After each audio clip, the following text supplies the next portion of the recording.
Psoriasis त्वचेवरील रोगाचा प्रकार हा की ज्याला कुठल्याही प्रकारचं औषध उपलब्ध नाही.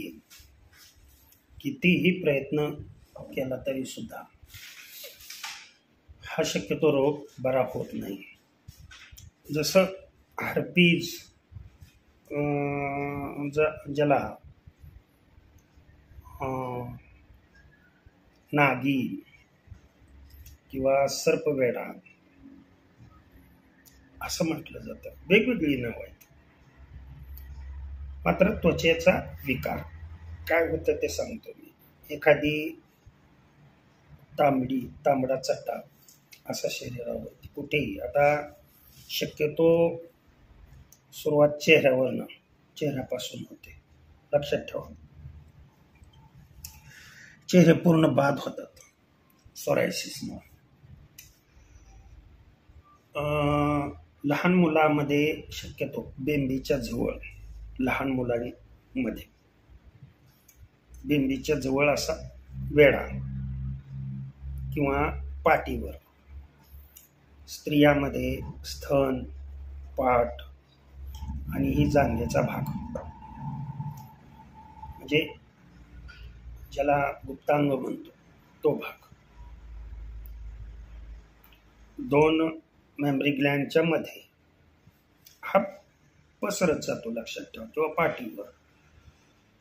पुरुषामध्ये शक्यतो पोट, पूर्ण हात, कुठेही हातावरती चट्टा किंवा पायावरती अशी मी फोटो दाखवतोय.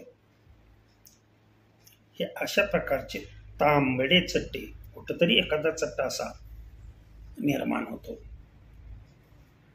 आणि त्या चट्ट्याला लागूनच ते चट्टे अशा काय होतात, स्प्रेड होत जातात. पुढे पुढे पुढे पुढे पुढे वाढत जातं. तर पाठीमागची जी आहे त्याचे पापुंद्रे निघतात किंवा कोंड्यासारखा पांढरा असा भाग निर्माण होतो. आपल्याला वाटतं ते पाठीमागचं बरं व्हायला लागलंय, तर नाही. की आपण पुन्हा असं चोळलं किंवा ज्या हिने चोळतोय ते तर पसरवण्यास कारणीभूत आहे. लक्षात ठेवा. त्याच्यामुळं तशा पद्धतीनं पांढरे म्हणजे कोंड्यासारखा भाग निघणे त्या त्वचेवरून आणि तो पुन्हा स्प्रेडिंग जास्त होणं. ज्याला सोरायसिस झालाय ना,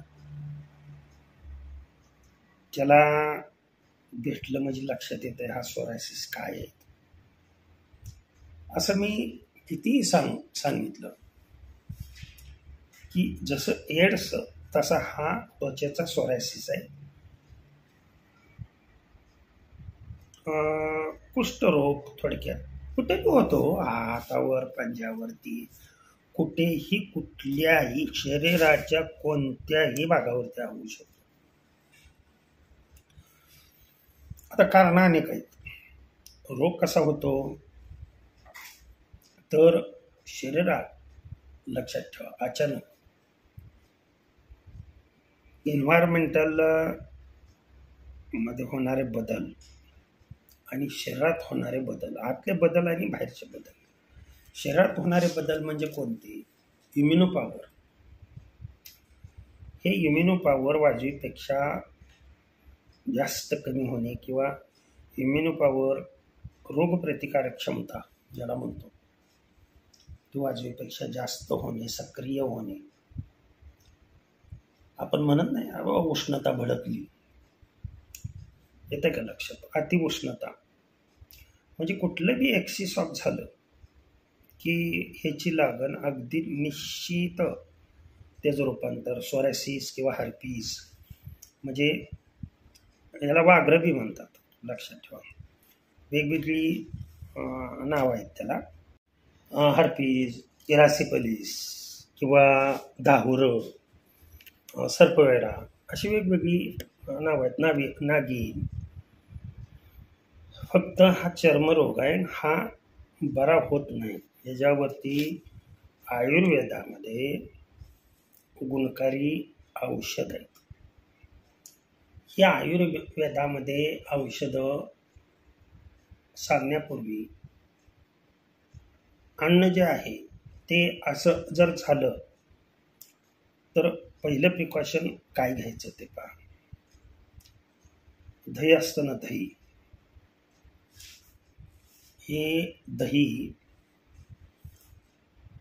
थंड दही थोडंसं घ्यायचं, रवीच्या साहाय्याने घुसळायचं, त्याचं पूर्णपणे म्हणजे घट्ट जे असतं ते पूर्णपणे ताकात रूपांतर करायचं आणि ते जिथं जिथं आहे तिथे तिथे ते लावायचं. एक 15-20 मिनटं लावून ठेवायचं आणि नंतर आंघोळ करायची. आता हे सोरायसिस अनेक प्रकारचा असतो, लक्षात ठेवा. जखमा तर होतातच, पण याची जर खाज होत असेल तर मनुष्याला चैन सुद्धा पडत नाही. म्हणून मी हा पदार्थ जो सांगितला आता दह्याचा, हा पदार्थ मी त्याच्यासाठी सांगितलं, लावायसाठी सांगितलं. जर समजा इंटरनली तुम्हाला या रोगाच्या बाबतीत स्ट्रॉंग व्हायचं असेल तर थोडी का होईना द्राक्ष दररोज खाणं, थोडी, वाजवीपेक्षा जास्त नको. सकाळी सकाळी म्हणजे 8च्या दरम्यान उन्हामध्ये बसणं आपणाला व्हिटॅमिन्स, जीवनसत्व ज्याला म्हणतो, किंवा सायंकाळी 5च्या पुढे जो मंद प्रकाश आहे, सूर्यप्रकाश, याच्या सानिध्यामध्ये उघडा भाग तो राहायला पाहिजे. येते का लक्षात? जर उघडा भाग ठेवताच येत नसेल तर लाईट आहे, लाईटीच्या बंद खोलीमध्ये, लाईटीच्या उजेडामध्ये, लाईट जे आहे ते जिथं आहे अंगावरती तिथे ती लाईट पडली पाहिजे. आणि मी दररोज झोपताना, दररोज उपाय पुढे सांगतोय मी काय, दररोज झोपताना खोबरेल तेल लावून झोपणे, नारळाचं तेल ज्याला म्हणतो आपण, ते लावून झोपणे, हे सांगितले मी प्रायमरी स्टेजमध्ये. आपण दररोज करायचे विलास काय आहेत. आता इंटरनल काय घ्यायचं, अन्न कसं ठेवायचं, आहार काय घ्यायचा आणि ह्याला ट्रीटमेंट काय करायची, ते पुढच्या व्हिडिओमध्ये या चॅनलवर असेल. शेळीपालन, बैसर शेळीपालन किंवा बैसर भजन कीर्तन, एक भाग इकडे असला की दुसरा भाग तिकडे असतो, हे सर्वांना माहिती आहे. त्याच्यामुळं मोठा व्हिडिओ मी करू इच्छित नाही, कारण खूप मोठे व्हिडिओ कोण बघत नाही मला माहीत आहे. त्याच्यामुळं छोट्या छोट्या माहिती आता इकडे टाकलं, लगेच व्हिडिओ मी तिकडे अपलोड करेन. दोन्ही व्हिडिओ बघा. ओके, नमस्कार.